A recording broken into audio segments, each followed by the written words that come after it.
കഴിഞ്ഞ കുറേ മാസങ്ങളായി തിരിച്ചടി നേരിടുന്ന ജർമ്മൻ കാർ വിപണിയിൽ നിന്നും പ്രത്യേകിച്ചും ഇലക്ട്രിക് കാർ വിപണിയിൽ നിന്നും മറ്റൊരു ദുഃഖവാർത്ത കൂടി. ചെലവ് ചുരുക്കുന്നതിന്റെ ഭാഗമായി പ്രമുഖ ജർമ്മൻ കാർ നിർമ്മാതാക്കളായ ഓഡി 2029 ആകുമ്പോഴേക്കും 7500 തൊഴിലാളികളെ പിരിച്ചുവിടാൻ തീരുമാനിച്ചിരിക്കുകയാണ്. ഫോക്സ് വാഗന്റെ ഉടമസ്ഥതയിലുള്ള കമ്പനി കഴിഞ്ഞ തിങ്കളാഴ്ചയാണ് ഈ തീരുമാനം പ്രഖ്യാപിച്ചത്.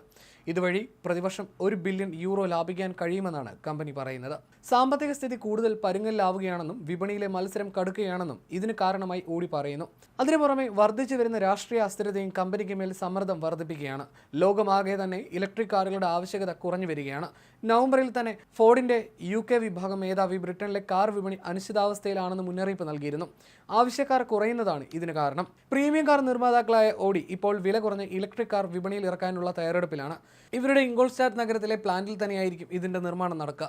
ചെലവ് കുറയ്ക്കുന്നതിനും അതുവഴി വില കുറച്ച് വിപണിയിൽ പിടിച്ചു നിൽക്കുന്നതിനുമായി യൂറോപ്യൻ കാർ നിർമ്മാതാക്കൾ മറ്റു രാജ്യങ്ങളിലേക്ക് നിർമ്മാണ പ്രക്രിയകൾ മാറ്റുന്നതിനിടയിൽ ജർമ്മൻ തൊഴിലാളികൾക്ക് ഏറെ ആശ്വാസകരമാകും ഈ വാർത്ത.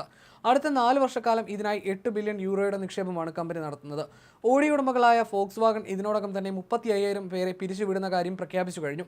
ഫോക്സ് വാഗന്റെ തന്നെ ഉടമസ്ഥതയിലുള്ള പോർഷയും 3,900 പേരെ പിരിച്ചുവിടുകയാണ്.